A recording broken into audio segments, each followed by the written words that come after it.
You want to get weird and tense? Then you need to follow in the footsteps of Joe Satriani's Flying in a Blue Dream, or Fleetwood Mac's Dream, or the theme song to The Simpsons. No! This is my deep dive into the Lydian mode, and welcome to Music with Marky.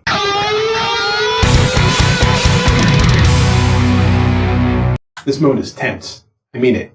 You're going to see what I'm talking about in a little music clip I'm going to show you here in a couple minutes. But first, today's lesson is kind of a detailed journey into the Lydian mode. Usually when I teach the modes, I like to start with a pattern recognition way of teaching the modes, so students learn how to use the different patterns all over the neck. And I have a kind of 101 lesson that I'll link up here to that. So if you don't know the mode already, check that out and come back over here, and we're going to start talking about it a little bit more deeply. So when looking at the mode, we want to look at what characteristics it has that give it its unique quality and how you can use it in a songwriting sense. And to do that, the first thing I like to do is compare it back to its closest relative, whether it be closest to a major scale or closest to a minor scale. In the case of Lydian, its closest neighbor is going to be the major scale. I'm going to take a basic G major here, 3 notes per string. We have G, A, B, C, D, E, F sharp, and G. If I instead play G Lydian, only one note's going to change. It's going to be the same for the first 3 notes, G, A, B. Then this C becomes a C sharp. So you have G, A, B, C sharp, and then everything's the same. D, E, F sharp, back to G. And that sharp 4 there, not having the perfect fourth, really is what gives this its super tense quality, and that's what we're going to lean on when songwriting to get that sound out of the mode. Now I'm going to continue working in G major as I have with all the theory lessons. So the 4th mode of G is C, 1, 2, 3, 4. And so we'll be working in C Lydian, not G Lydian, as I showed there a moment ago. So it's going to be C, D, E, F sharp, G, A, B, back to C. And so if you're writing a Lydian progression and trying to write a song, you're going to, instead of a 1-4-5 or a 2-5-1 or whatever, the progression is going to start on the 4th. So you're going to have something in C, maybe we'll go to A, and E,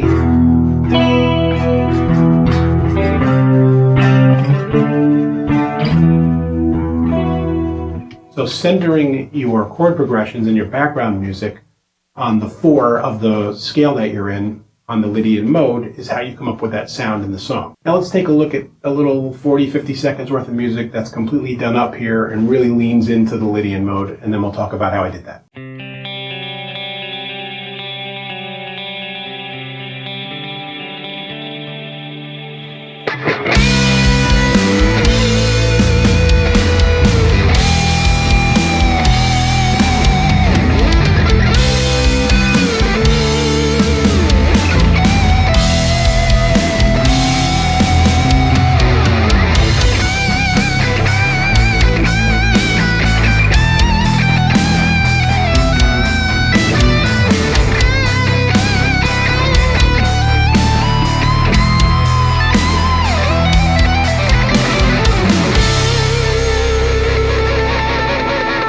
Tense, right?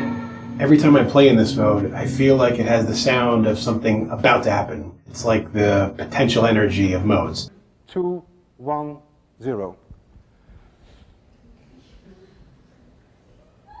Anyway, in my little clip there, I start right off really driving that raised 4th home. I've got that open note with the C kind of power chord here. That's just C, G, G.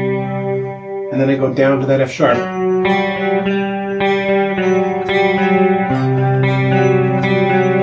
Doesn't get much more Lydian than that. And then for the heavy progression behind it, it's like I played a moment ago, the C, A, and E.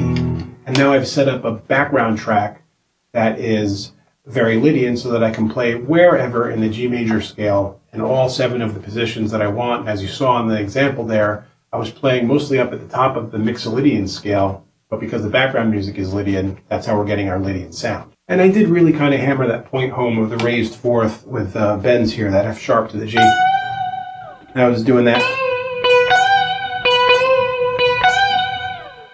very slinky kind of thing that makes it sound very Lydian.